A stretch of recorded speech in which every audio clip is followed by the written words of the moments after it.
বেশিরভাগ মানুষই পছন্দ করেন সেদ্ধ আটা রুটি খেতে, কিন্তু আমাদের ঘরে ছেলের বাবা সেদ্ধ আটা রুটি খেতে একেবারেই পছন্দ করে না। সে কাঁচা জল দিয়ে মেখে রুটি খেতে খুব পছন্দ করে, কিন্তু আমি তার উল্টা। আমি সেদ্ধ আটা রুটি একটু একটু পছন্দ করি, কিন্তু কাঁচা জল দিয়ে মেখে রুটি একেবারেই পছন্দ করি না। তারপরেও রুটি তৈরি করলে খেতে তো হয়, আমি খাই, না খাওয়া করি না। আর রুটি তৈরি করে ছেলের বাবাই বেশিরভাগ সময়। আমি খুব অল্পই রুটি তৈরি করি, আর ছেলে বাবা যেহেতু রুটিটা তৈরি করে তাই তার পছন্দ মতনই সে রুটি তৈরি করে, কিন্তু আমি না খাওয়া করি না। আজকে রাতে আমাদের ঘরে একজনের মতন ভাত আছে, তাই যেটুকু আটা ছিল ওটা দিয়ে 3 জনের মতন রুটি হয়ে যাবে। আমাদের আজকে 7টা রুটি তৈরি করেছে। সামান্য একটু আটা বেলার জন্য রেখে বাকি আটাটুকু সে মেখে নিয়েছে। অল্প অল্প করে জল দিয়ে মেখে নিয়েছে যাতে বেশি না হয়ে যায়। তোমরা অল্প অল্প করে জল দিয়েই মেখে নিও, বেশি হয়ে গেলে তখন একটা অসুবিধায় পড়তে হবে।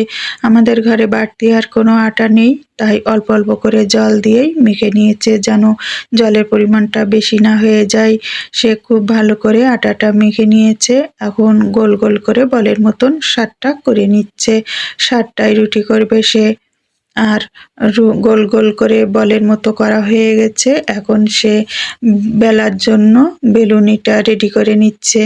আমি সবসময় বেলুনিটা ধুয়ে পরিষ্কার করে আমি পলিথিনের ভিতর ঢুকিয়ে রাখি যাতে ময়লা না পড়ে, আর যখন খুশি তখন বের করে রুটি তৈরি করা যায়।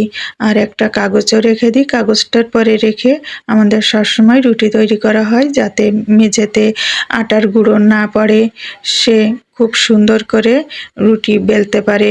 তার রুটিগুলো প্রায়গুলোই রুটি ফুলে ফুলে ওঠে। আমি ঠিক অতটা সুন্দর করে রুটি করতে পারি না, তাই এই কাজটা বেশিরভাগ সময়ই সে নিজেই করে। ছেলের বাবা একে একে 7টা রুটি বেলে নিল।